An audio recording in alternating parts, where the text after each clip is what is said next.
And welcome everybody to the Amsterdam Java user group. And we are here today at the beautiful office of ABN AMRO.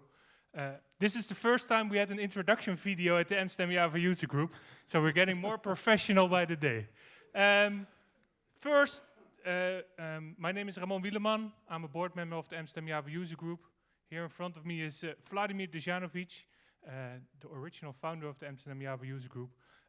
For who is it the first time to attend one of our meetups? Oh yes, welcome to our community. So what we do is each month we host a free to attend meetup here in Amsterdam at several locations, and we always try to convince really good quality speakers from all around the world here to our meetup group. Feel free to join in. Our community is growing by the day. If you want to contribute as a speaker, as a host, you think, well, my employer has such a nice room as this, contact us, and we would love to host a meetup at your place. If you want to be a speaker, even though you don't have any experience, I would love to give my feedback and help you to create a good talk. And maybe next time you are standing here and you are the new Venkat. What we're going to do today is, well, normally we have 2 speakers, but we made an exception for today. We were totally overwhelmed by the people who registered for this event. First we had 100 seats, and then in 2 hours we thought we need to upgrade the room. So thanks to ABN AMRO, we are now here. The chef had made 200 fresh pizzas today, so no Domino's, all made here in the kitchen. I hope you liked it. And I mentioned the sponsor ABN AMRO already, and Eddie Vos is here, who made it all possible to host the meetup here tonight with us. And he will tell in short a bit about ABN AMRO and why they are hosting it here today. Yes, welcome all everybody. TechX is our meetup group. We have once a month a meetup, every time in different team. Last month we had something with Kubernetes, and tonight we have Venkat, proud of. But we also do it, like always. Oh yeah, little agenda, almost forgot it. Now starting, 7:15 break, 8:30 we going to continue, and about 8:30 or maybe some later, we have some drinks. But why do we do this? Of course, everybody has LinkedIn, everybody is chasing. So, yes, we are searching for Java developers. Please contact us, everybody in the green sheet, if you are interested, or visit our website. And now something completely different, maybe for the audience in the room. What does this mean?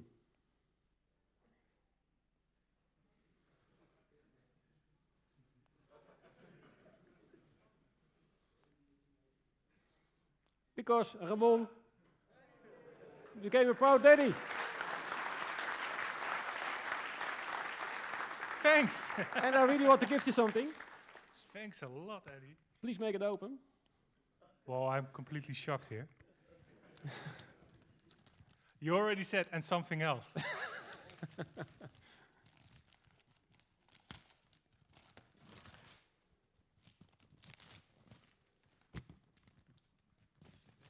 Right.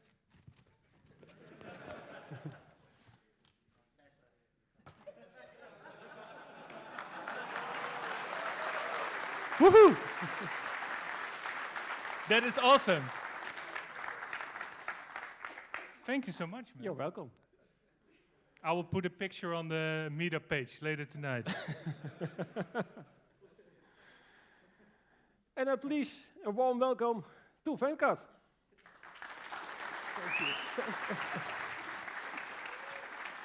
Thank you.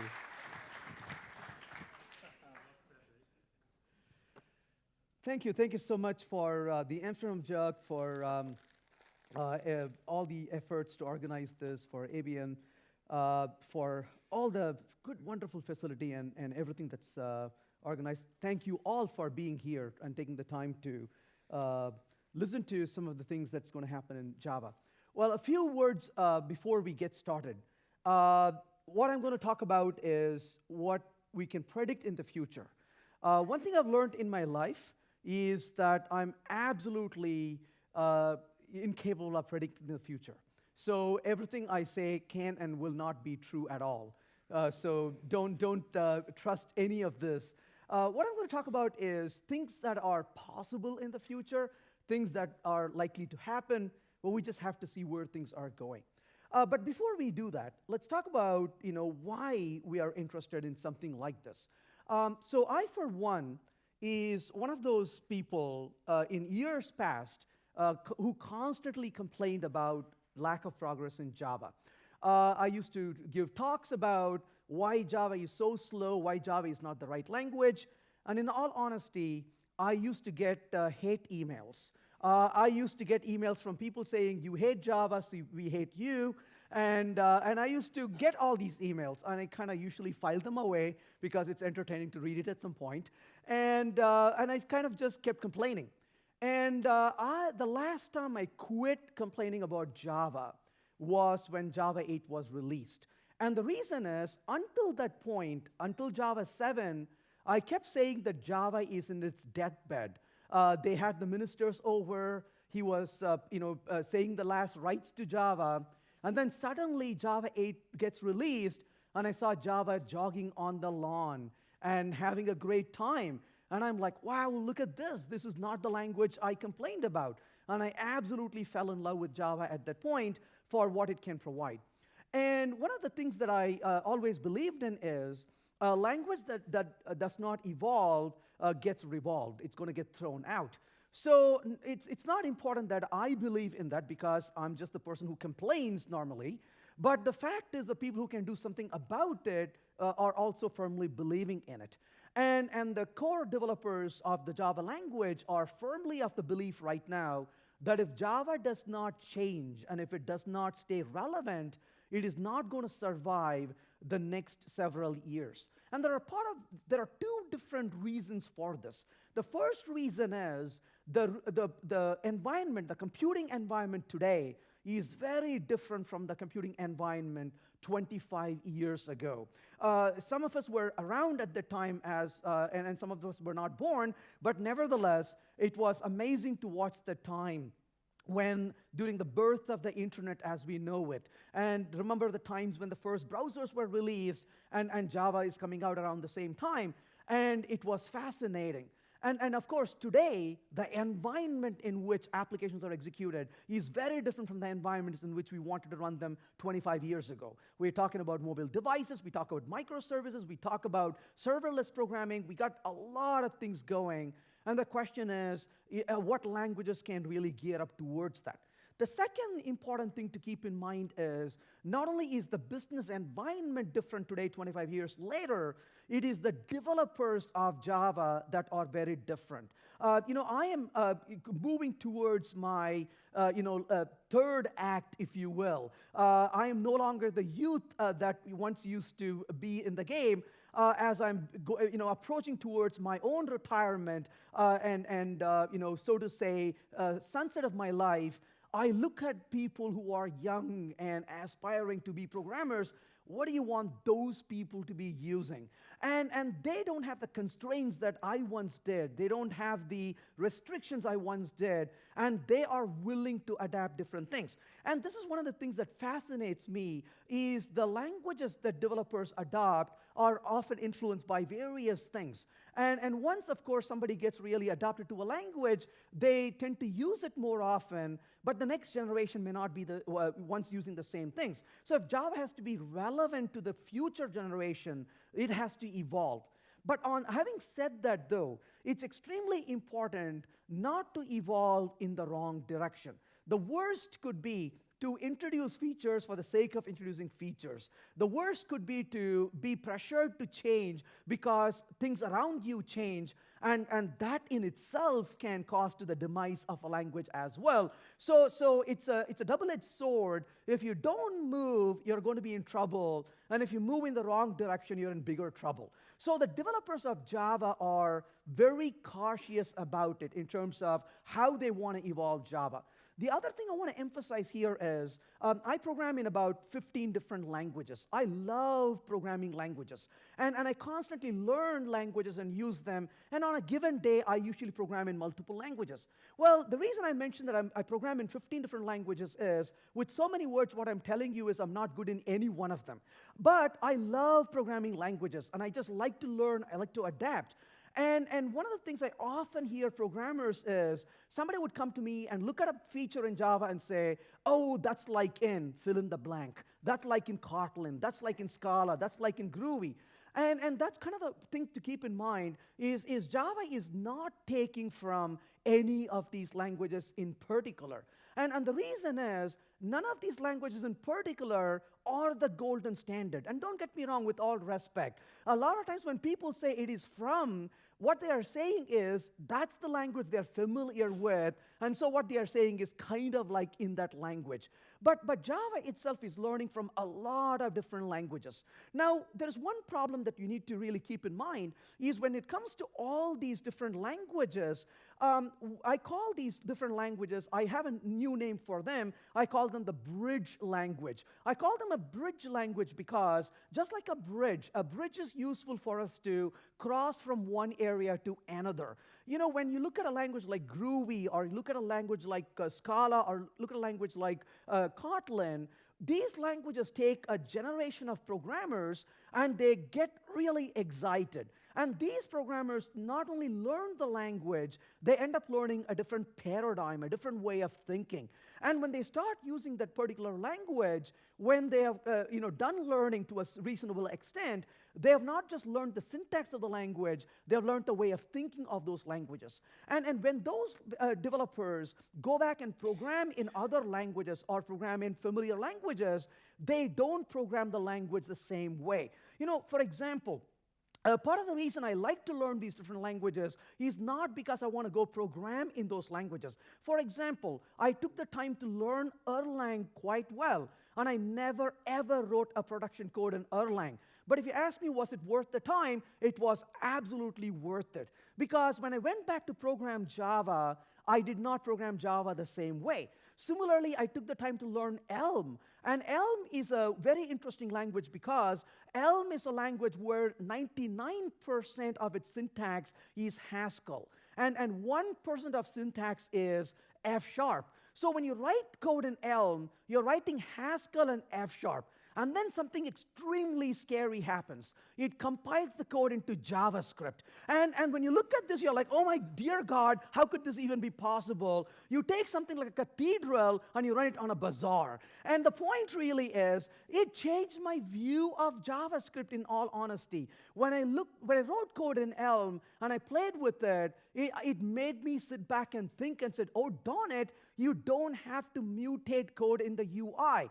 And with vengeance, I went back and I wrote JavaScript where for the very first time, I wrote code in JavaScript where there was no mutation at all. And that's one of the reasons I like to explore these languages. It makes me a better programmer in the languages I use, whether it's Java or JavaScript, for example.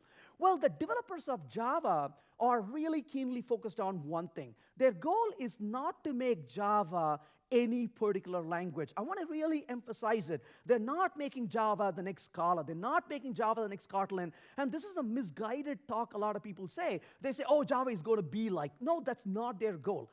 Their goal is really twofold. One is something really feasible to do in Java?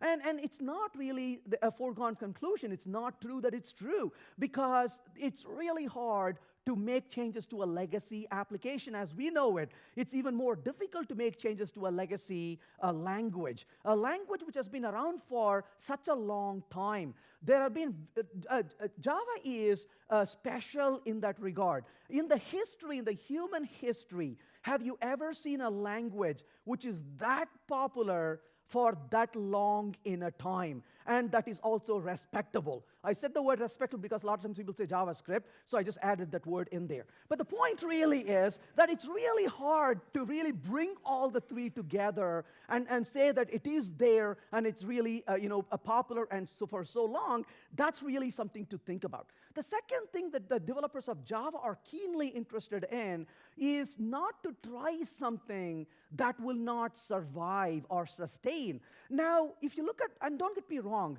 I love languages like Scala, I love languages like Kotlin, but if you look at language like Scala, they would innovate, and this is extremely important. They would innovate. And when they innovate, they figure that some things work, and they figure out that some things don't work. And when they find that something works, they keep it. When they find that something doesn't work, what do? They go willfully change it in the next version.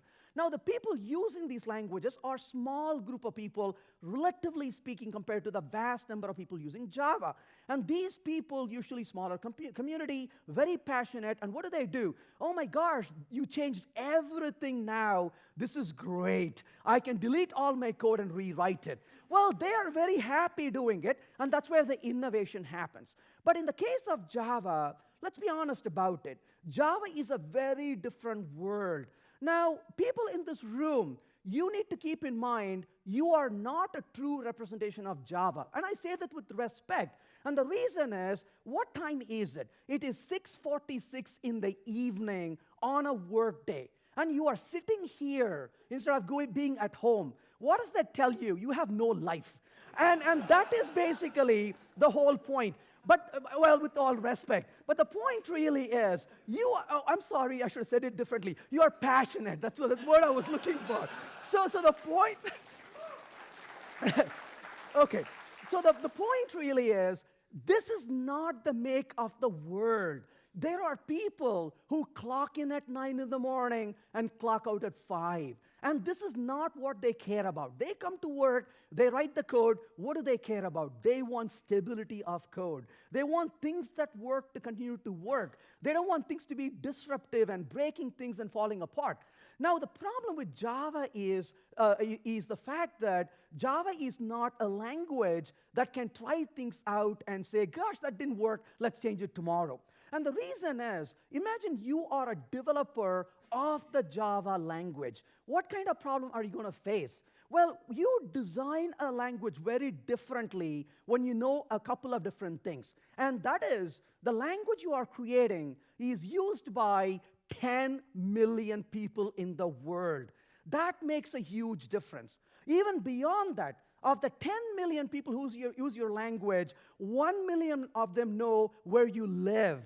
This changes everything you do, isn't it? And so you're not going to be able to make decisions so lightly as a lot of other languages luxuriously may have. So in that regard, Java is moving very cautiously.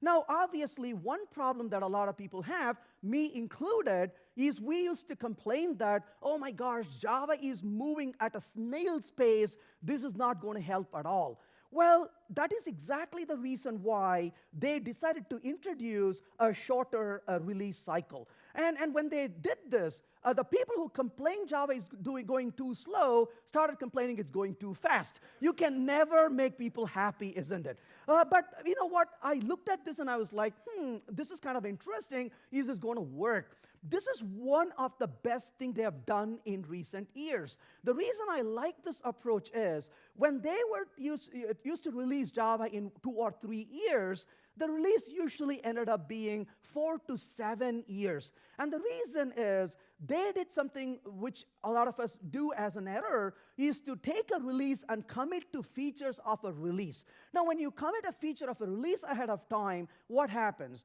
You know, a little bit of this is done, a little bit of that is done, a little bit of this is not done quite, and the developer's like, hey, wait, I'm almost done, and we can release this as soon as I'm done it. Now you're trying to get all the ducks in a row, and when the time you are done with it, it is 6 or 7 years later. This is not a way to release products. So what they did was something brilliant. What they said was, we are going to release Java every 6 months. the first thing people asked was, are they crazy? Is it possible to do development with that quality in 6 months?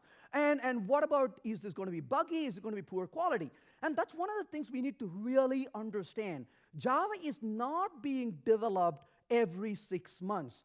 Java is being released every 6 months. So what that means is the features they are implementing is taking them the time that is necessary. Whether it is 3 years, 5 years, 7 years, it doesn't matter. If you look at this one feature in Java 10, that one feature, local variable type inference, they took 5 years to implement. But when a feature is ready, they don't have to wait for 3 years to release it. So there's a train leaving every 6 months. Nobody knows who is going to be on the train. When something is ready, it gets on the train. If it's not ready, as a developer, you say, I'm not comfortable releasing it. Don't worry about it. Your next train is 6 months away. You don't have to be punished for not releasing right now.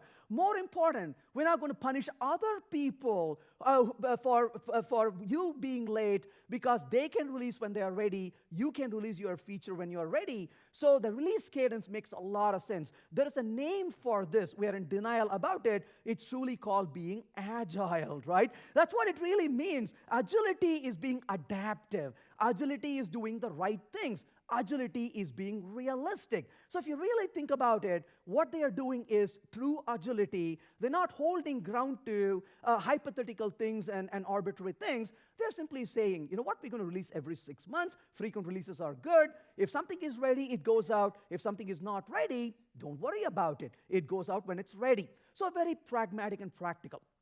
Now, obviously, innovation has to happen, but how is Java going to innovate and implement?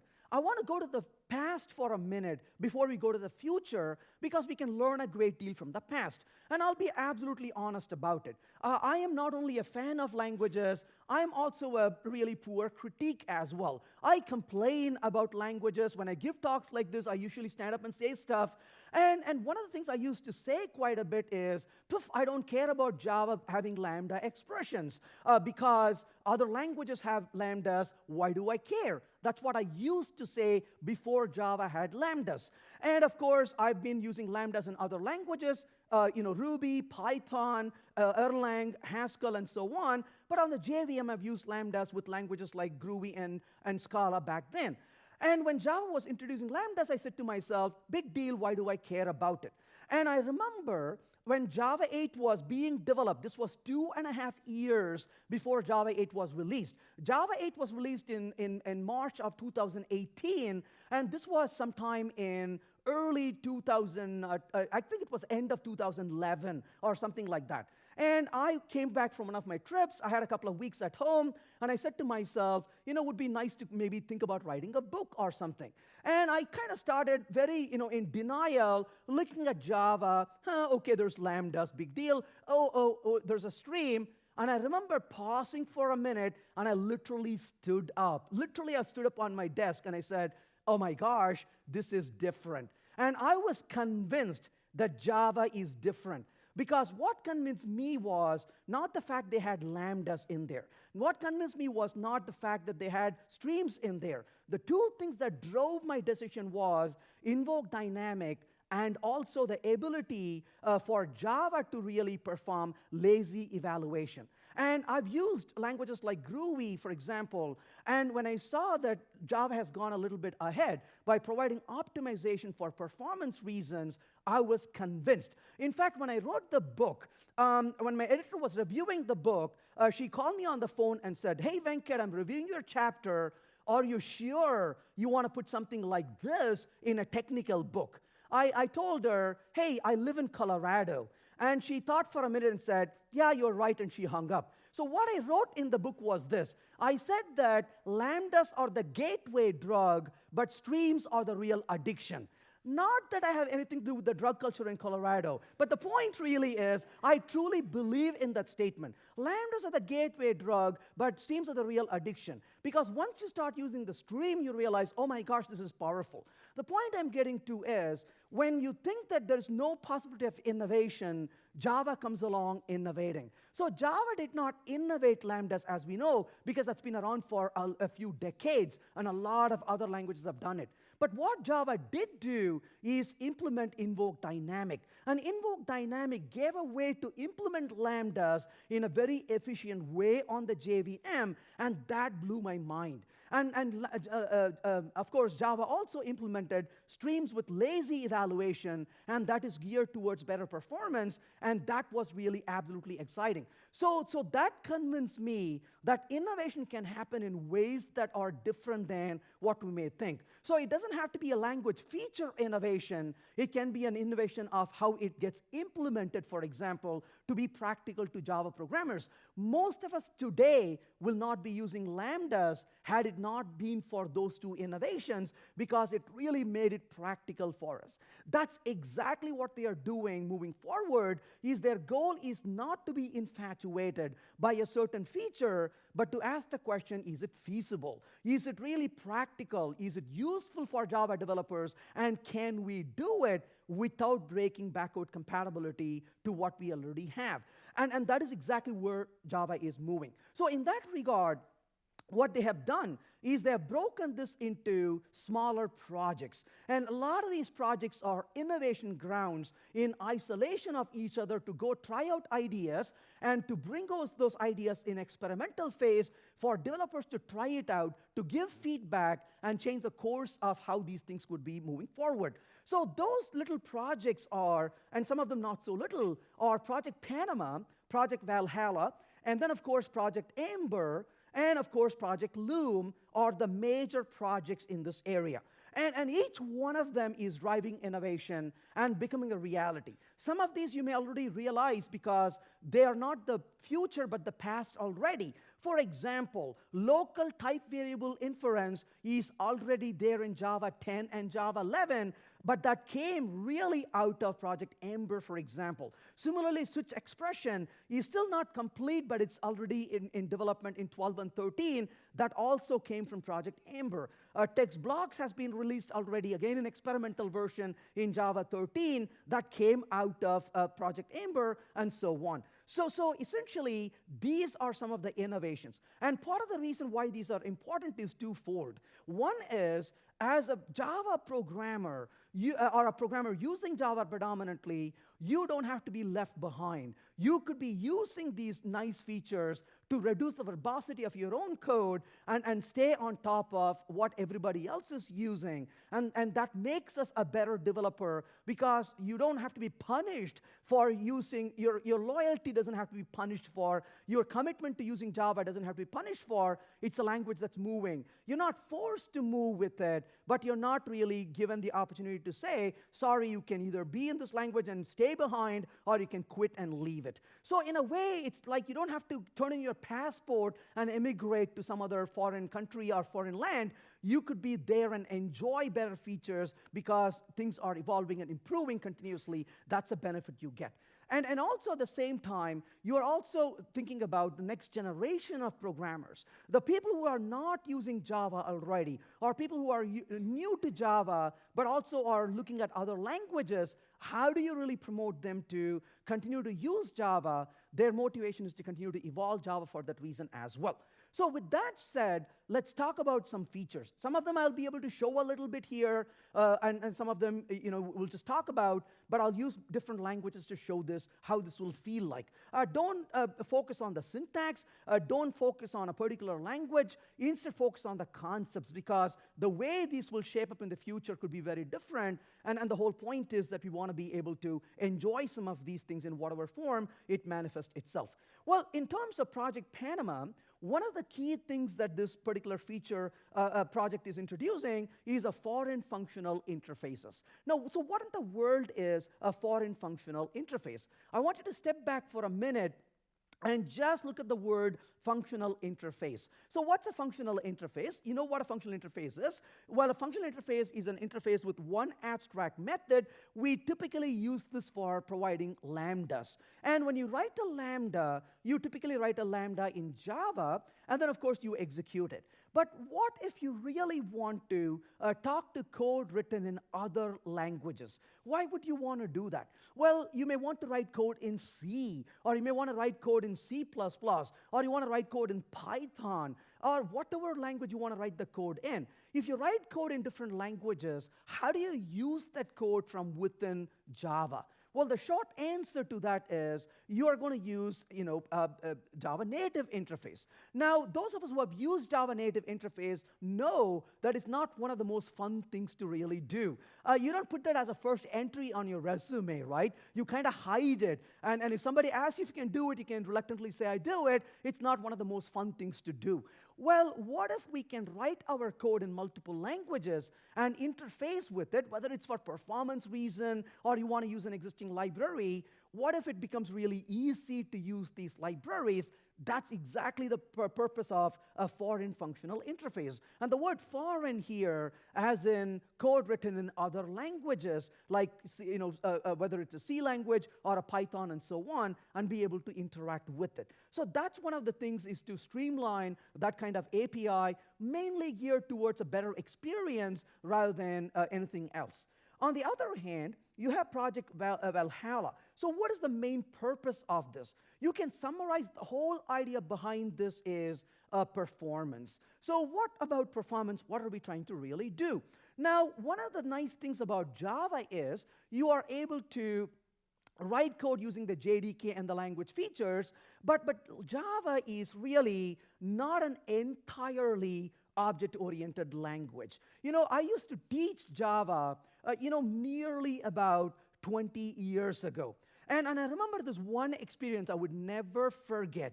I was in a class with a lot of nice developers from the company I was teaching for, but there was one person sitting on my right side. And I would say, Java is object-oriented, and he would say, it's not. And this was a very long week with this guy. And every time I would say, Java is object-oriented, he would say, it's not. And then I found out he was a small talk programmer. I mean, they never warned me about it, right? So, and of course, I'll sadly admit he was right. And why? Because Java gives you primitive types, and Java gives you objects, right? So you have the int, which is lowercase, but you also have the big I integer, and you have these two things all the time that you're using.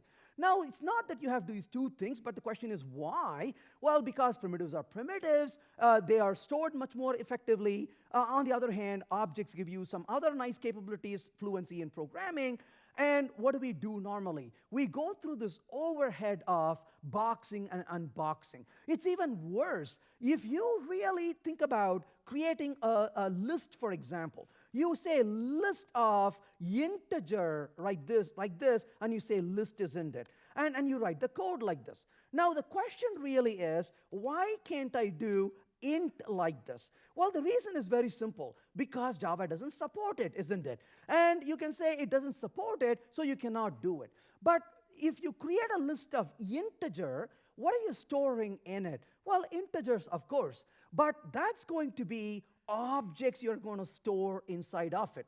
Now, I'll be honest about it.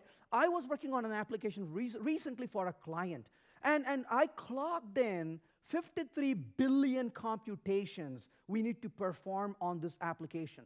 And we were running the code, and we would run the code for small example sample set, and boom, it works really quickly.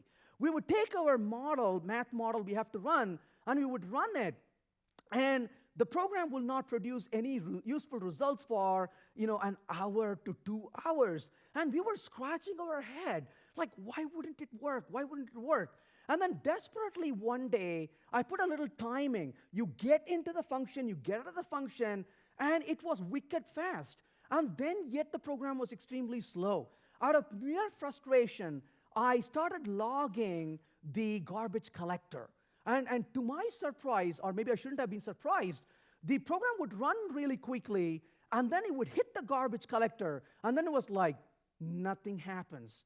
And 20 minutes of garbage collection. And we're like, why? Because we created literally millions and millions and millions of lists. And one of my developers said, increase the memory. That only made things worse, right? And now we were sitting and scratching our head, and then painstakingly, we started rewriting the code. And everywhere we used a list, we converted to an array. And it was not the fun experience. This is when you hope you can hire the interns, right? Because you don't want to be doing that work. You give it to them and let them code while you go get your lunch. But the point really is, it's a very painful work. And why are we doing it?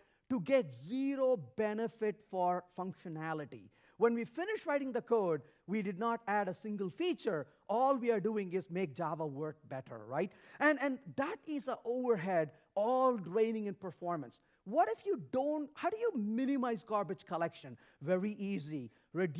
Creating garbage, you can reduce collecting garbage. So how can you reduce creating garbage? Well, this is exactly where value types really come in. So what are value types? Value types are objects that get created not on the heap, because what you create on the heap, you got a garbage collected, isn't it? What if these objects can be created on the stack? What if these objects can be created in a very compressed form within other objects, so it doesn't bloat as a separate standalone object and occupy a lot of memory? What if in the memory, it will not have a standalone object identity, but becomes a member of another object, just like primitives act in an array?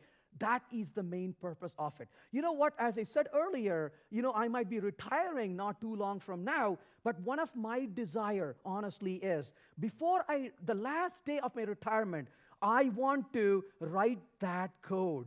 And then I'm ready to retire, right? I will just say, take me away now. My life is complete. And I want to be able to create a generic of a primitive type, right? Why not? So essentially, we want to be able to create these kinds of stuff, and that's basically optimization of generics to use value types. So this whole idea is to really reduce the memory footprint. The whole idea here is to improve performance. You want to reduce the amount of memory you take, and you want to decrease the amount of time you're going to take to use computations with it. They have numbers running on this already. They are looking at several gigs of savings for a large set of data, and they're also looking at a significant lowering of computation time as well. So as a result, your program will become faster. This is especially very important in the days of big data that we are living. Because if you're going to be processing a lot of data, in the application that I'm working on right now, as I said, in that application, we have a lot of computations. We have to number crunch. We cannot survive creating more garbage because that becomes a bottleneck for us. In this case, of course, this will reduce the memory footprint and help us a great deal. That's the benefit for doing this. So that's the direction in which Java is going, with value types and generic specifications for using value types, so that you can create with a much lesser memory footprint. Well, having said that, the next thing here is Project Amber. In short, you can say the whole purpose of Project Amber is to make Java less verbose. Now, when it comes to verbosity, Java is known for a language being verbose. You keep writing and writing and writing, and you write a lot of stuff in JavaScript. Now, it is okay if you're only programming in JavaScript. When you program only in JavaScript, you don't feel this as much, right? It's not that it's bad, it's just that we don't feel about it. And somebody would look at you and say, gosh, isn't that very noisy? And then you say, no, it's just fine. Or there's another statement I hear people, and I find this really funny. When you tell a programmer, man, boy, this is really bad code, it's really verbose, and they use this phrase, which is the funniest phrase in my opinion, it's not that bad, right? And there's a name for this. It's called the Stockholm Syndrome, right? And you're like, it's not that bad, right? Well, that's the way we console ourselves. It's okay. I need the money. I have to write this code. I can't just be hard on myself. But it is bad. It is verbose. And the problem is the next generation of programmers are not going to be that patient with us. Secondly, I commonly see this. I would go to a client side, and I would see a group of programmers who are programming in Groovy or Scala or Kotlin, and I would start programming in Java, and they would immediately say in 10 minutes, could we please stop? Can we go back and program in this other language? Because they simply couldn't handle it. And the reason really is not that this is impossible to do. It's because they have been used to the lack of verbosity and conciseness, and they go through this aftershock when they come back because it's too much to write for them. But one of the goals of Java is to really reduce the verbosity. And by doing this, they are making the life a lot easier for us, the programmers. So in what way is that? Well, in the way of really not doing things that doesn't have to be done. That is the whole point about it. As a first step in that direction was a feature that has been already added to Java a few versions ago in Java 10. And that is the Java local variable type inference. You know, what is really funny about Java is you have one group of people like me complaining Java is verbose. And when they introduced local type variables, there were a group of people who were very angry about it. And the worst statement I've heard is, oh my gosh, Java is like JavaScript. Well, unfortunately, that is a very misguided conversation. Java will never be like JavaScript. And the reason is Java compiles your code. Java is statically typed. So the type inference is purely a compile time thing, not a runtime thing at all. Just to understand this particular situation, I'll give you a little example here. If I say greet equal to hello, and in this case, I want to output the variable greet, and you can see that it tells you that it's a greet. So very simple situation. But keep in mind that local variable type inference is really compile time thing, not a runtime thing.